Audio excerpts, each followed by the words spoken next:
everybody on YouTube. I am driving home right now. I just went with a friend to Luray Caverns here in Virginia. Man, those caverns are beautiful. I haven't been there since I was a kid. Lovely place to go to. Shenandoah Mountains, very pretty. It's a great day today. But I wanted to make this short little video because someone made a comment on my channel saying, am I either ballsy or a wannabe cowboy for carrying a black powder revolver?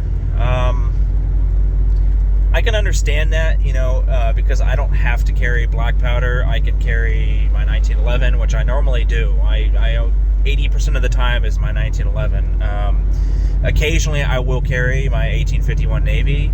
And very, very occasionally, I will carry two of them, just because I can.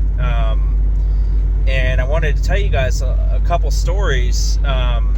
It's interesting how people think like a .22 caliber bullet is inadequate, or 6 rounds in a revolver is inadequate, or 6 rounds in a single action revolver is inadequate, or they'll even say 7 rounds in your 1911 is not enough. You need to carry 15, or you need to carry a 30 round magazine in your Glock.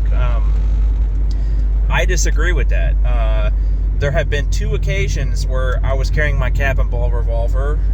One was, actually both, were in Alexandria, Virginia. This is before I moved into the house that I'm currently living in. And I was in a hotel up there. It was actually a nice hotel. It was just brand new. It had a kitchen, all that stuff inside your room. It was expensive, but it was nice. But I was in AutoZone one day. A couple of you people know this story, but I was in AutoZone and minding my own business, and this weird guy was giving me weird looks, and I asked him, I'm like, is everything okay with you? And and I'm like, okay. So I went into the store and I made sure I went to the cash register on the opposite side of that he was on, and just to stay away from the guy.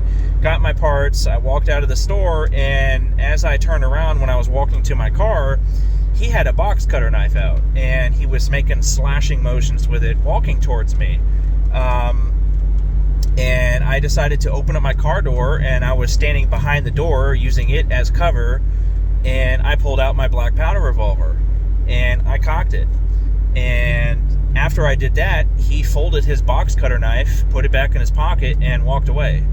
So clearly my black powder revolver was more than adequate to let the guy know, get away from me. You know what I mean?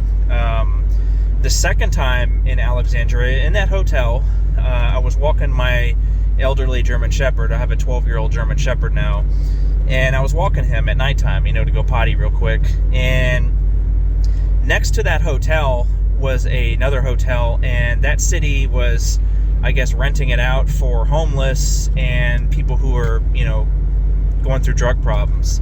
So it was not a good area to be in. And I was walking the dog, had my 1851 Navy on me, and I had 3 people approach me from the shadows. It was in the middle of the night. And I didn't pull the revolver out, but when I turned around, they saw that I had a big-ass gun on my hip, and they turned around. So 2 separate occasions, my black powder revolver has turned people away. So this is part of the reason why I open carry. I don't really conceal. I do have a conceal permit, but I don't really conceal my guns. I open carry.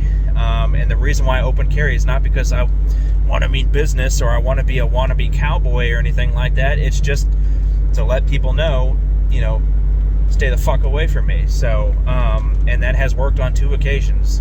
So I'm not going to get into the whole open carry, conceal carry, people can snatch my gun from me or whatever, but this is just a response to show you guys that you're not inadequate carrying a black powder revolver. You're not inadequate carrying a .22 caliber, whatever, rimfire, cartridge, black powder, it doesn't matter. I highly doubt anyone wants to be shot by a .22 or 44 or 45 or 9, you know what I mean? It doesn't matter. So as long as you're carrying something to protect yourself, the majority of the punks out there are going to back off. I guarantee it. So every video I've seen of some kind of shooting or some kind of robbery or something like that, when the other person pulls a gun out, those people are hightailing it out of there. So, if you can't carry a normal gun like I can, and your state allows it, get a black powder revolver. I guarantee you, when that thing is on your hip, you're not going to feel undergunned. You're not going to feel inadequate. So, you guys have a great day. I'm going to keep doing what I'm doing, and I'm not going to stop, and I really don't care what people think. So if they think I'm a cowboy or whatever for carrying a revolver on me, so be it. So, maybe I should carry 2 of them more often, You guys have a great day.